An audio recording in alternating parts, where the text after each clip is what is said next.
नमस्कार मित्रों, मैं शिवम सर आप सभी लोगों का पार्थ एजुकेशन यूट्यूब चैनल में हार्दिक स्वागत करता हूं। जैसा कि मित्रों एक आप लोगों के साथ सूचना देते हुए अति गौरवान्वित महसूस कर रहा हूं कि पार्थ एजुकेशन यूट्यूब चैनल आप लोगों को अब तक ऑनलाइन सेवाएं प्रदान कर रहा था, लेकिन अब यह चैनल पार्थ एजुकेशन कोचिंग के नाम से ऑफलाइन सेवाएं भी प्रदान करेगा। यह संस्था Parth education coaching DJ hostel Allahabad विश्वविद्यालय का छात्रावास डायमंड जुबली छात्रावास के ठीक सामने चर्च लेन रोड पर स्थित है। मित्रों, सबसे पहले इस संस्था में 5 फरवरी को टेट, सीटेट और लिखित परीक्षा का बैच प्रारंभ हो रहा है। मैं आप लोगों को पर्यावरण पढ़ाऊंगा। जैसा कि आप देख रहे हैं यहाँ पर मैंने पर्यावरण के कुछ खंडों को बांट रखा है। किसी भी सब्जेक्ट को पढ़ने से पहले उसके विषय वस्तु को समझ लेना बहुत ही आवश्यक होता है। तो सबसे पहले हमने पर्यावरण के टॉपिक को निम्न खंडों में बांटा है। पहला, पर्यावरण का अर्थ, परिभाषा, महत्व, मानव पर्यावरण संबंध, पर्यावरण के घटक, पर्यावरण का निर्माण, पर्यावरण को प्रभावित करने वाले कारक, पर्यावरणीय समस्याएं एवं पर्यावरण का संरक्षण और लास्ट में आपका पर्यावरणीय शिक्षा। मित्रों, हम सबसे पहले बात करते हैं अर्थ की बात करते हैं कि पर्यावरण का अर्थ क्या होता है। तो हम देखते हैं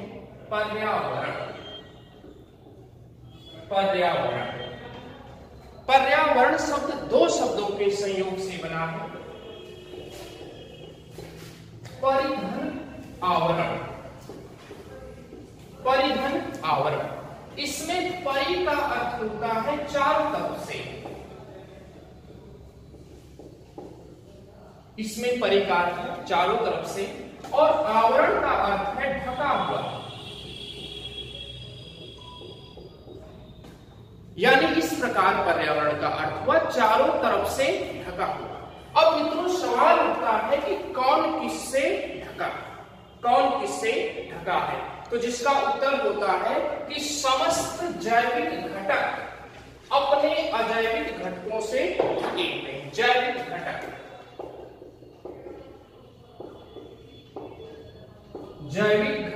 अपने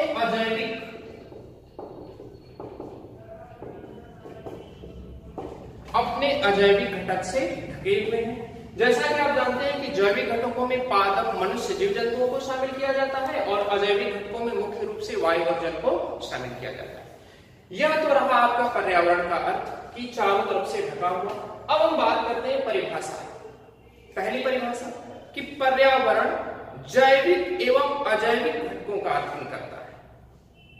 दूसरी परिभाषा, पर्यावरण विद्यार्थी के लिए वह सामाजिक वातावरण तैयार करता है जिससे कि उसका सर्वांगीण विकास हो सके। अब मित्रों हम तीसरे नंबर पे बात करेंगे पर्यावरण का महत्व।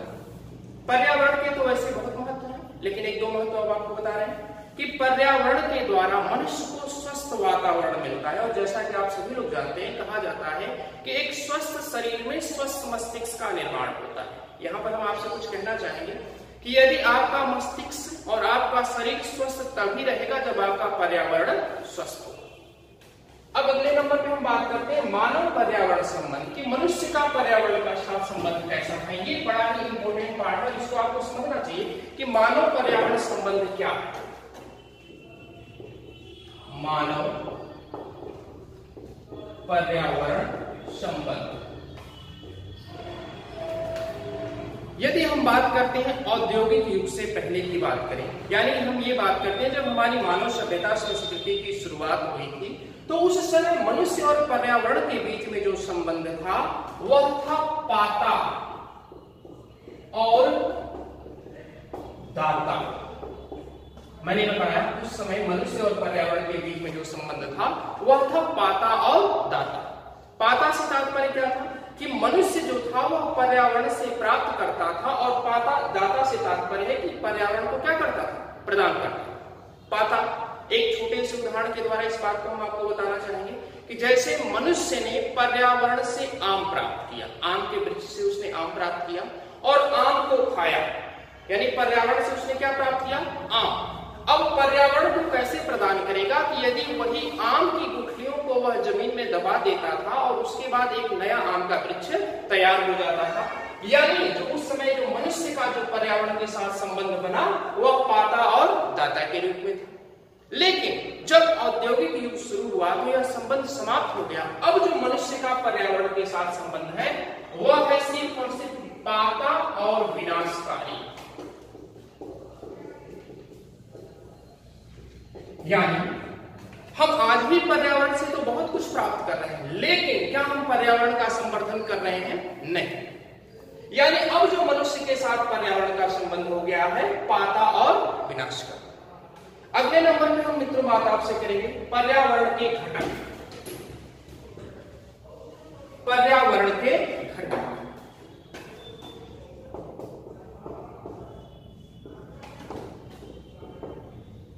पर्यावरण के घटक यदि मुख्य रूप से देखा जाए तो पर्यावरण के 3 घटक होते हैं। पहला जैविक घटक, दूसरा अजैविक घटक और तीसरा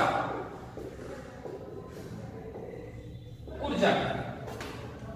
हमने आपको पहला बताया जैविक घटक, दूसरा अजैविक घटक और तीसरा ऊर्जा घटक। जैविक घटक में मुख्य रूप से पादप, मनुष्य, जीव जंतुओं को शामिल किया जाता है। अजैविक घटक में मुख्य रूप से वायु, जल, पर्वत, पठार, नदियां आदि को शामिल किया जाता है। और ऊर्जा घटक में मुख्य रूप से सौर ऊर्जा और पार्थिव ऊर्जा को शामिल किया जाता है। इन सारे टॉपिकों को हम लोग डिटेल में पढ़ेंगे, यहाँ पर बस आपको मैं डेमो की तरह बता दे रहा हूँ। इसके बाद आता है पर्यावरण का निर्माण, कि पर्यावरण का निर्माण कैसे होता है। पर्यावरण का निर्माण कैसे होता है इसके संदर्भ में मित्रों हम लोग एक नया वीडियो बनाएंगे और नेक्स्ट वीडियो में हम इसके विषय में पढ़ेंगे कि पर्यावरण का निर्माण कैसे होता है। इसके बाद आगे की वीडियो में हम लोग बात करेंगे पर्यावरण को प्रभावित करने वाले कारक, वे कौन कौन से कारक हैं जो पर्यावरण को प्रभावित करते हैं। पर्यावरणीय समस्याएं, पर्यावरण की वजह से आज हमारे समाज में कौन सी समस्याएं उत्पन्न हो रही हैं। इसके बाद हमने लिखा पर्यावरण का संरक्षण। इसके बाद हम आपको यह भी बताएंगे कि पर्यावरण को कैसे संरक्षित किया जाए और लास्ट में हम आपको पढ़ाएंगे पर्यावरणीय शिक्षा। तो मित्रों आप लोग याद रखिए 5 फरवरी से पार्थ एजुकेशन कोचिंग में टेट सीटेट लिखित परीक्षा का बैच प्रारंभ हो रहा है। आप लोगों का हार्दिक स्वागत है। धन्यवाद।